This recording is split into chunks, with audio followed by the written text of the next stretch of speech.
The title of my message is After the Miracles. There's been a question that I have had and intrigued me for some time. It's not a simple question. It's not a controversial question. It has to do with biblical history and a very, very famous story, one you're very well aware of. But the analysis of it in the Bible, in a certain section, polarizes many people. It polarizes Jews and Christians. It even polarizes Christians. Again, it's not controversial, and it's a story that is in the Old Testament, but it is referenced in the New. And Paul gives the telling of it. And he adds some facts that are new and that are revolutionary in some ways, many ways. He says things in this section of the New Testament that are unheard of in the New Testament. We hear about it from Paul. He interprets, he gives insights. In fact, one of the commentaries I have doesn't know what to make of it. The comments that Paul makes are just so really off the wall and new. They befuddle them. They seem confused. They're unsure of what the interpretation of Paul's perspective is. Strangely, it's again one of the most well-known stories in the Bible. We even had a guest lecturer with the DVD of this episodic event after Sabbath last year, I think it was about this time. And it's the Exodus. More specifically, it's the wandering in the desert of Israel after the miracles. That's the title of the message. The subsequent wandering for 40 years in the children of Israel. What exactly happened in those 40 years? Why did it happen? And why is it important? It is indeed important because Paul brings it up, and yes, I'll get to it. He spends a chapter or more on it, and if we believe, as we'll reference, the book of Hebrews, we believe Paul wrote that. Multiple chapters are on this event. He says it is an example. He says it happened because of us or for us. But what are we to make of it? Were the Israelites just pawns in God's hands? Were they just suckers? Bad, wrong time, wrong place, wrong events. What can we learn from them? In fact, when we read Paul's point, we're indeed going to read them in reverse order. So, if you would, please, let's get into our Bibles. Let's read a section that we've read before. Let's understand what happens after the miracles. Turn with me, if you would, to 1 Corinthians chapter 10, where we'll spend the vast majority of our time. Verse 1 begins, and these verses are all very, very familiar to you. It says, "Moreover," or "for, brethren, I do not want you to be unaware that all our fathers were under the cloud, all passed through the sea."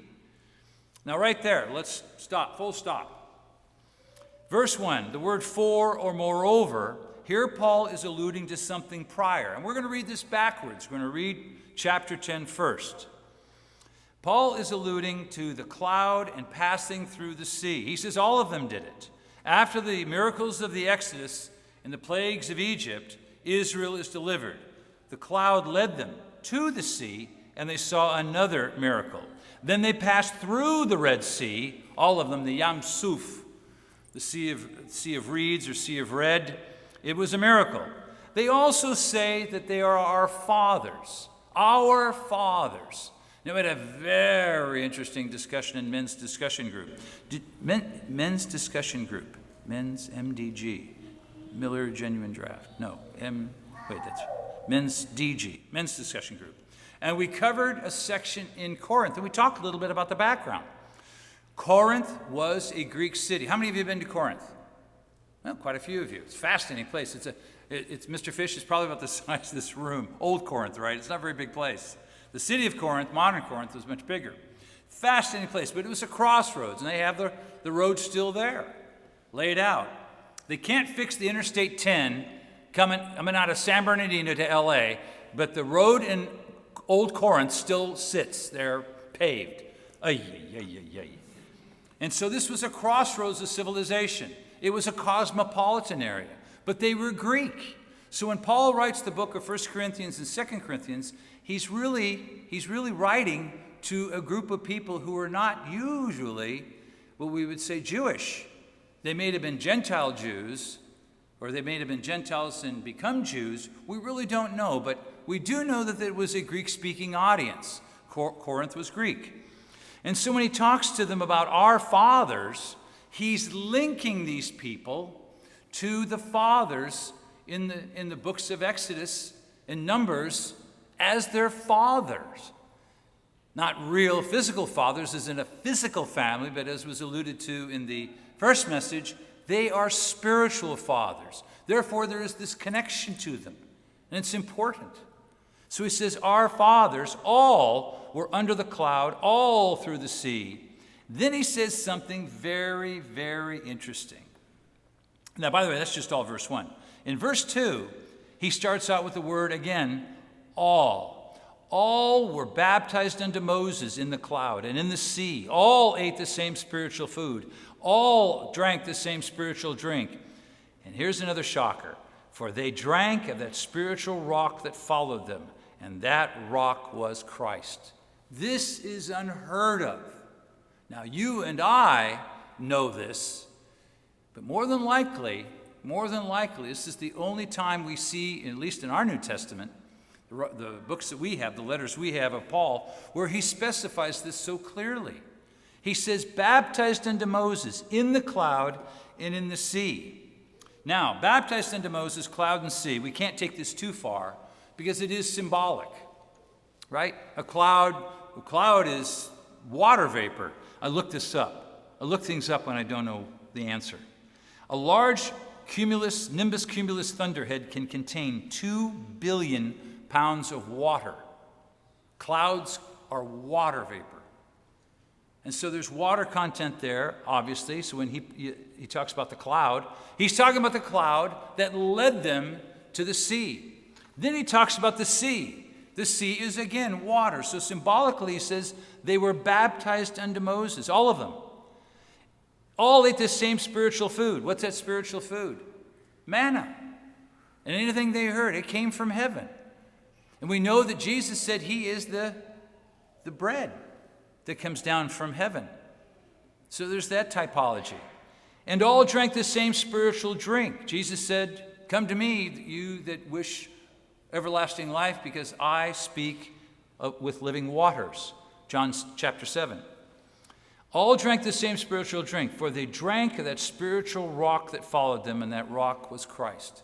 So all the time, Paul says, all the time the Israelites were in the desert, they were with God, and they were baptized, and they were followed. Christ led them, and we understand that, and we know that.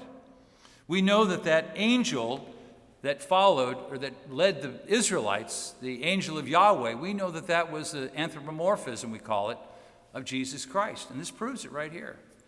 They were with Christ the whole time. They were baptized symbolically.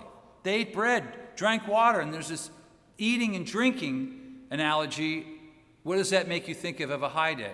There's one high day, or a part of a high day, where we eat and drink something very sacred, and that's Passover. And so Paul links all these symbols to the Israelites. But why? So what? Well, it's important. They drank from Christ who followed them, this symbolic language, and it is metaphor. So for after the Exodus, there is miracle after miracle. Why does Paul do this? What's the point here? You may say to yourself, I know this. Then why did Paul bring it up? Because he gives special status and relationship Israel had with God. And many times we will not look at Israel that way. But indeed they were chosen. They were a chosen group of people that God would display his power and deliver them as a special people. Now the bad news, verse 5. He says, but with most of them God was not well pleased, for their bodies were scattered in the wilderness. Now in that one verse describes one of the most agonizing periods in ancient Israel's history. We know that everyone that did not believe of what God was going to be giving them in the promised land, remember, Corinth had to have known this, you know this, uses one sentence that everybody knows. Because of unbelief or disbelief, that generation died in the wilderness, save for a few. Paul almost seems to gloss it over, and I think we know why. With most of them, God was not well pleased, for their bodies, or they, were scattered and they died. He said, that generation will not see because they did not believe. And that's sad. Paul then gives us the reasons why, and he lists 4 to 5 categories. Surely there are other reasons, but these specifically are 4 to 5. And let's read them. Verse 6, now these things became our examples to the intent that we should not lust after evil things as they also lusted. And do not become idolaters as were some of them. As it is written, the people sat down to eat and drink and rose up to play.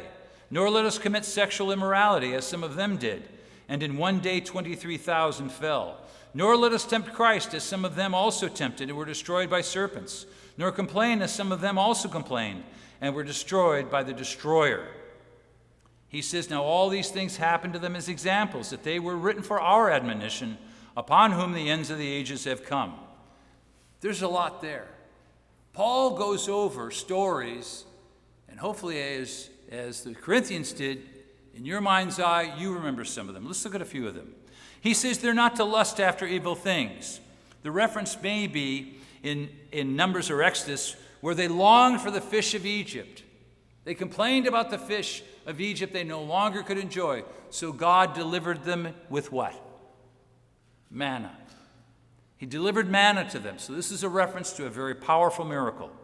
Sexual immorality could be referencing Numbers 25, where the Moabite prostitutes who were nearby were brought into the camp of Israel. That's the sexual immorality. Paul says don't do that. Very obvious. But number 3 is interesting. It says, nor let us, verse 9, tempt Christ, as some of them also tempted and were destroyed by serpents. He says, by analogy, that Israel tempted Christ, or by extension, God. How so? And this maybe have to do with Exodus 17 and Numbers 20, and refers possibly to the 2 times of the encounter with Moses and the rock, where this representation of Jesus and the rock. Specific to servants, they're whining again, possibly about why you brought us here. We hate this food. First, we want fish from Egypt. He gives them manna. They like that for a while. Now they hate manna. So in Numbers 21, they say, we hate this food, manna. And the serpents descended. And 23 or 24,000 destroyed Israel. The last one is complaining or grumbling. And God sent the destroyer. This could refer to many issues. The destroyer, the word angel is not there, so it probably doesn't refer to the original Passover. But Israel were known as murmurers. They complained about everything. Now, is complaining a bad thing? Depends on what you're complaining about.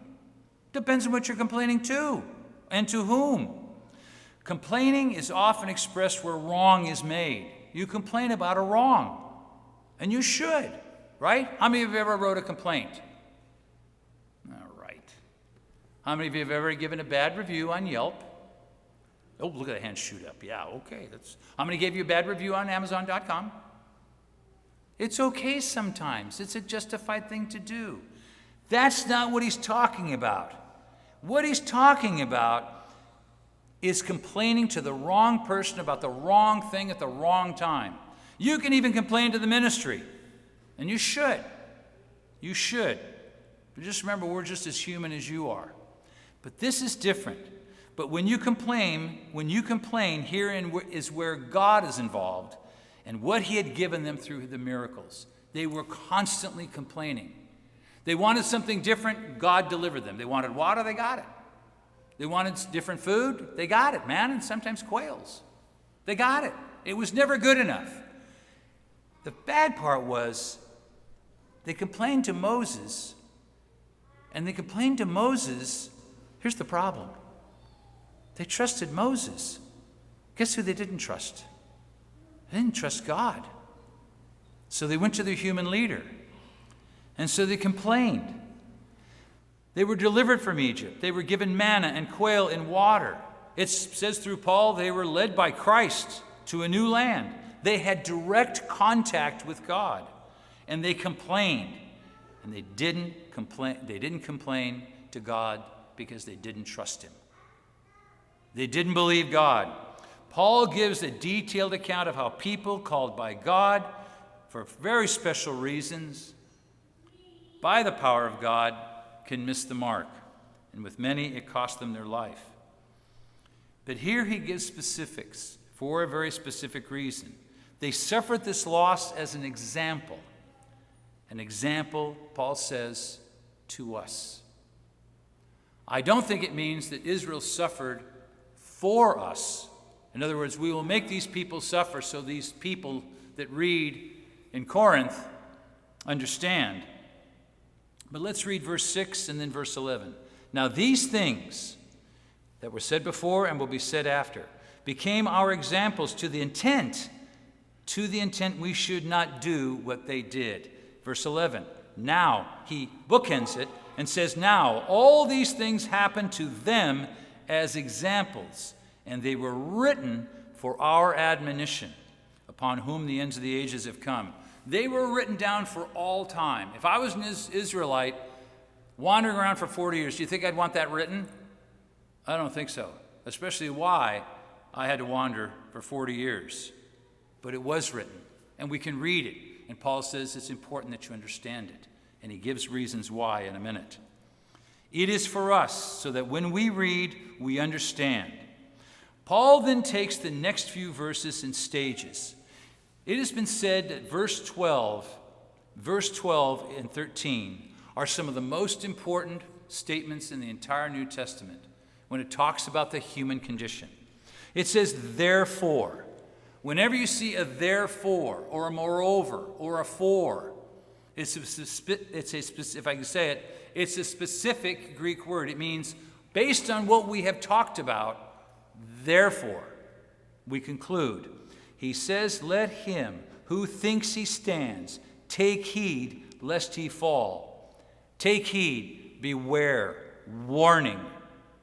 Warning, let he who thinks he stands take heed lest he fall. Because no temptation has overcome or overtaken you, except as is common to man.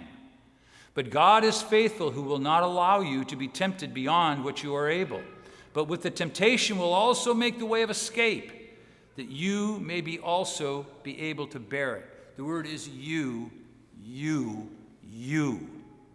This was written for you. And he also says, you should take warning after reading this of he who thinks he stands, lest he fall. Standing is good, falling not so good. Let he who thinks he understands take heed, lest he who thinks he knows beware, lest he fall.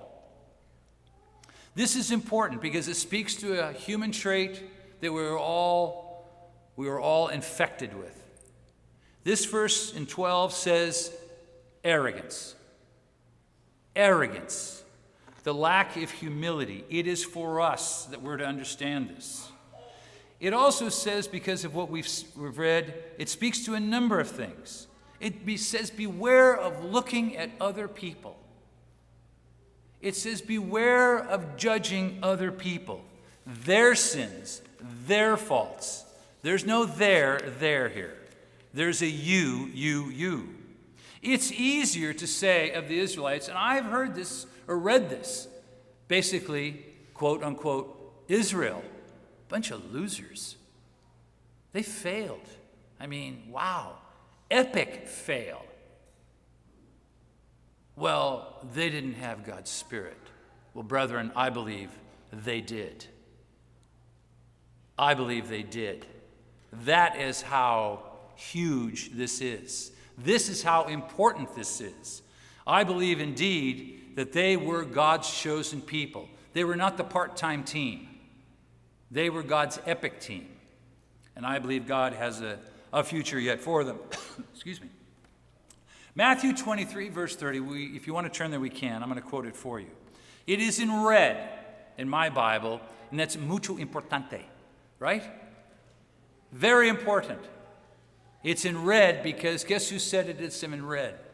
Harry the plumber? No, if it's in red, it means Jesus Christ said it. He said to them, and you say, if we had lived in the days of our ancestors, we would not have taken part with them in shedding the blood of the prophets. Well, if I'd been there, if I'd have been in Israel wandering through the desert, I would have been one of the believers. Sure you would. Sure you would. How many people do we estimate were wandering at the time that the spies went into the land and then came back with a not so good report, or a good report, depending on how you look at it? There were thousands and thousands and thousands of Israelites who didn't believe. It was wholesale unbelief. It was tragic, of epic proportion. And very few were allowed in from that generation. Let's read it again. I think this is a warning that Matthew gives us from the lips of Jesus Christ. And if you say, if we had lived in the days of our ancestors, we would not have let this happen. Because we're better than they are. This is the fault that many people get into.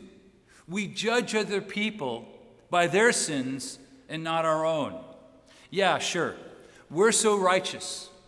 We're so gifted. We're so sanctimonious. And this is what Paul tells all of us. What you experience, as sad as it may be, and there are sad, sad situations. We hear of them every week. I know the ministers and deacons get the prayer requests, and some of the requests for prayers from all over the world are just tragic. We'd never get through the service if I recounted some of them to you. They're unbelievable. But Paul says in a very interesting way, I find this fascinating, verse 13, no temptation, no issue has overtaken you except as is common to man. There's nothing new. There really isn't. A financial reversal, somebody may say, wow, that's new, that's different. I've never seen that before. No, it's just a variation of a theme. Or that illness, someone may say, wow, never seen that, that's a mutation. That's going to be a rough one. May not get over that. Or to that relationship disaster that someone is in. Wow, this is really, really complicated. This has to be first time ever. No, Paul says, no temptation that has overcome you or overtaken mankind, as sad as it may be. And again, many of them are very sad and tragic, and that isn't to lessen them. But Paul does this for a reason. He says it for a reason. He says it because I think sometimes we say these things, it's different, it's new. What I've had happen to me or what this person said, it's different. We say that to avoid the obvious in our arrogance or in mankind's arrogance. We don't know what to do. We just don't know what to do. And that is true. But then it's okay because it's new. It's different. No one's faced what I've faced. No one's experienced what I've experienced. Yes, they have. We just don't know about them. Sometimes we do. Sometimes we share with one another, and indeed, these situations are so similar, they seem to be almost the same. Paul says it's happened before. It's happened thousands and thousands of times. If it happened, and Paul says it in Corinthians, and it's the first century AD, that was 2,000 years ago. So if it happened before, nothing is not common to man. It's even more so. It's all happened before, over and over again. There is nothing that has not happened before. You or a friend may say to you, wow, tough break. Don't think that's fixable. Ooh, if I were you, I'd declare bankruptcy. Just get it over with. Wow, you must have really sinned a doozy. And by doing so, we judge. We compare. And Paul says no one should be doing that. Paul tells us in verse 12 that God is faithful. Let's read it. He says, God is faithful, who will not allow you to be tempted beyond what you are able, but with the temptation will also make the way of escape, that you may be able to bear it. It doesn't say that you may be able to solve it. When I look back, and you may do the same, when I look back on some of the real crazy spots over the last 4 or 5, because I've been referenced that I am so ancient, over the many, many centuries of my life, I don't think I solved anything. I tried to bear it. I don't think I truly solved it. I withstood it, hopefully. And I think that's the analysis that we need to make. And this is what Paul is telling us. You endure it. It's not insurmountable. You endure it. It may not result in the way that you wanted. Few things do. It's not what you expected. It's on YouTube. It's not what you expected. Few things are. But God says he is faithful. And that's important. He is faithful. By comparison, mankind, not so faithful. Israel, not so faithful. Unfortunately. He says to basically look at ourselves, to look at the mote we think that is in our eye, when in essence it's an 18-foot long 4x4 in our eye. He says to look at that first, to take care of that first, because with God we work together through this situation. That's what he's saying.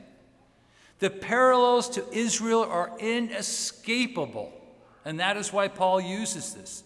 They had miracles. So have we. They were baptized into a belief and understanding. So have we.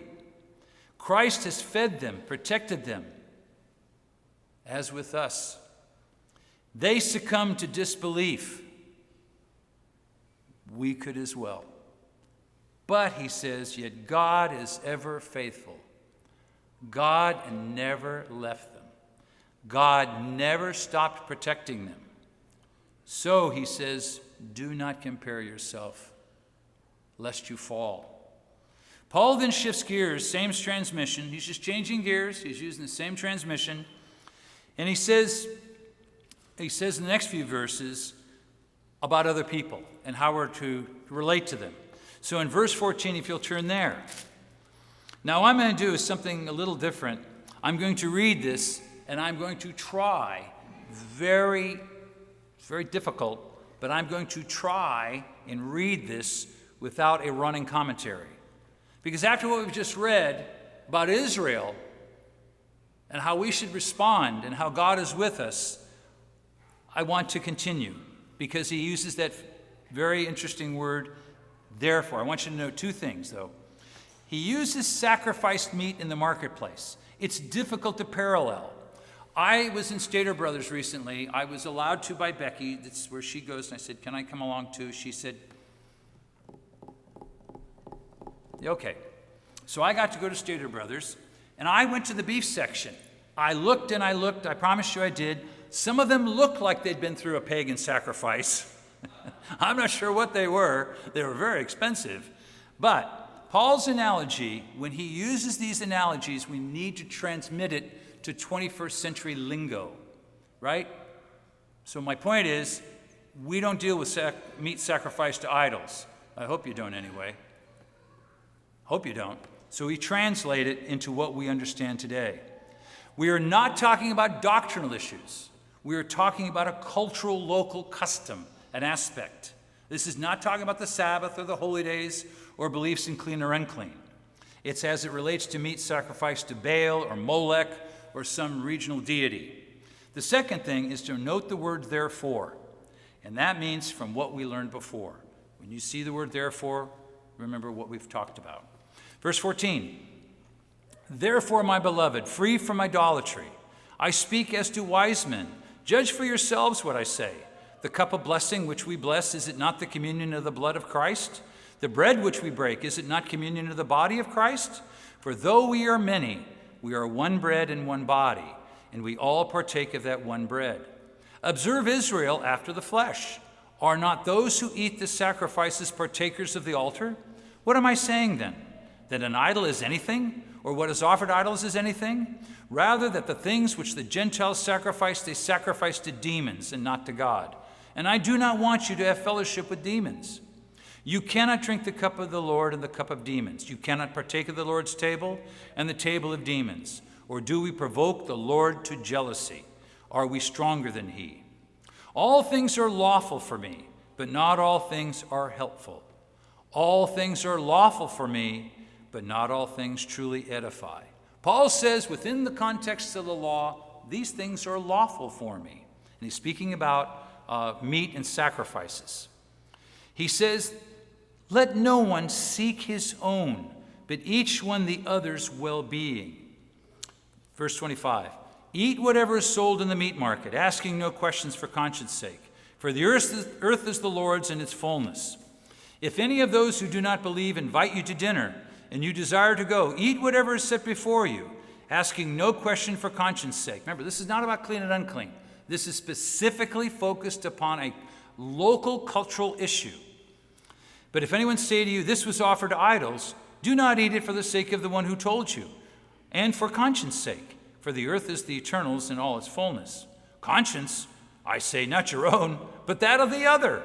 For why is my liberty judged by another man's conscience? For if I partake with thanks, why am I evil spoken of for the food over which I give thanks? Therefore, whether you eat or drink or whatever you do, do all to the glory of God. Give no offense either to the Jews or to the Greeks or to the church of God. Just as I also please all men in all things, not seeking my own profit, but the profit of many, that they may be saved. Very little comment. Paul is speaking to you and to me. He said so in the first part of the chapter. This was written for our example. He is not talking about meat sacrificed to idols, not to us. If Paul could write to us now, what example would he give of being aware of other people, being conscious of other people and their sensitivities? What would he say? In fact, I imagine with so many people here, each of us would interpret it a little different. But it says the same thing.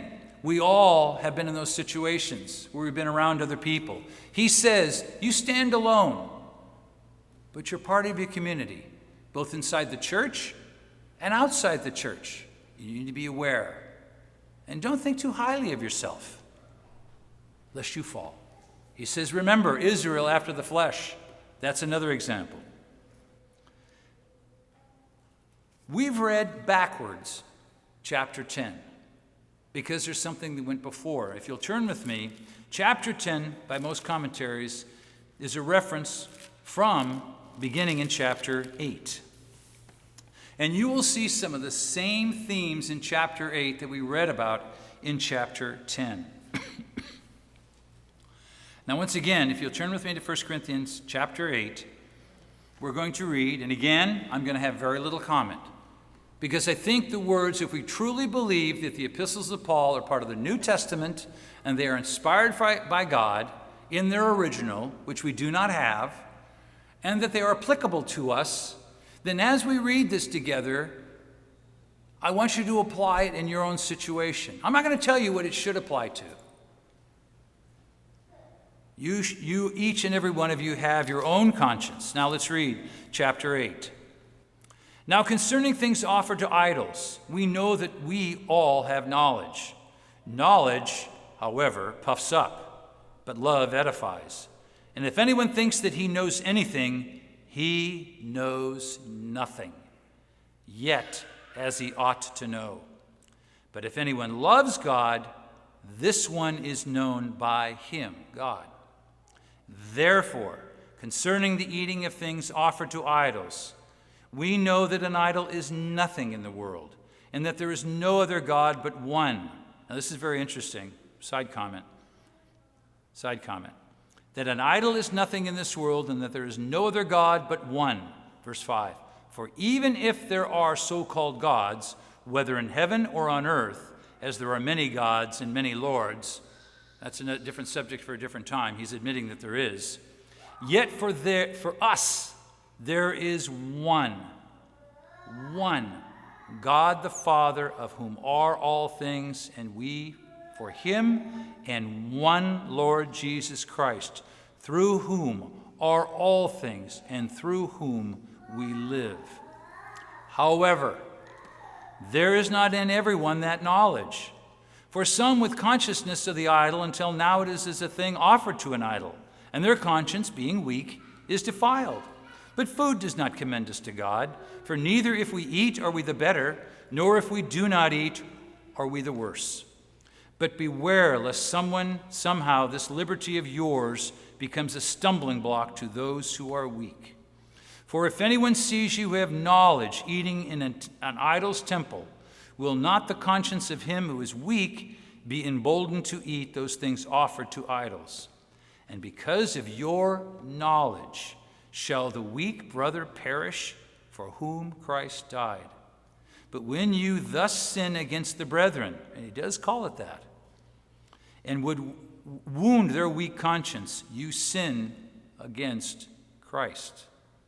Therefore, if food makes my brother stumble, replace the word food with anything your heart and your mind and God's Spirit decides. Replace it. Therefore, if X makes my brother stumble, I will never eat X again, lest I make my brother stumble.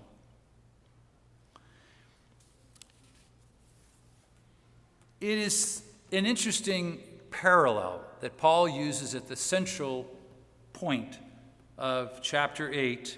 Chapter 9, he talks about a pattern of self-denial. It's not that germane. Paul does this. He'll speak about one subject, skip it, and then return to that subject. He does so here in chapters 8 and 10. But he uses Israel as the kind of the leverage, as the central point, as the example. It's something that he felt that the church at Corinth knew. We're like Corinth. I think I and others have made the analogy, if anybody could identify with the church at Corinth, it is the church at First Californians, or the First Angelinos. We're a very cosmopolitan society, unlike anywhere else in the world, I think you would agree. But he uses Israel as the example. Poor Israel is always picked on as the example. I don't think God's done with Israel. But let me ask another question as we conclude. Who is Israel? Who are they? Paul says in many ways, it's anyone of God's people, especially of former times. He says because you can relate to this, because they are our fathers. They are our predecessors in the faith. He says, do we judge them with arrogance? Well, then who are we? We are sinners who have been forgiven. In fact, too much, we have been forgiven much. These verses that Paul gives us in, especially 1 Corinthians 10, are a reminder about Israel, about the rich heritage and history that we picture in type, prototype, of all the holy days. Israel is trapped in the history of all the holy days. There's not a one of them that they aren't connected to in some way. So it has great relevance to us. So we learn from the mistakes that they made. Paul reminds us about Israel. We must remember that God chose Israel. They are not some poor, weak people who should be pitied. They had a chapter of their life that they didn't do so well and didn't believe, but they are still considered the very apple of his eye. They are still a part of his heritage. And we indeed are like Israel because they're our example. We were baptized. We were chosen, just as the people of Israel were, as Paul tells us. But Paul reminds us to beware and to take note, to remind ourselves not to judge others, but to concentrate on the wonderful gifts that we have been given. Because just as they were baptized, as were we, they had God with them. God never left them. God never forsook them.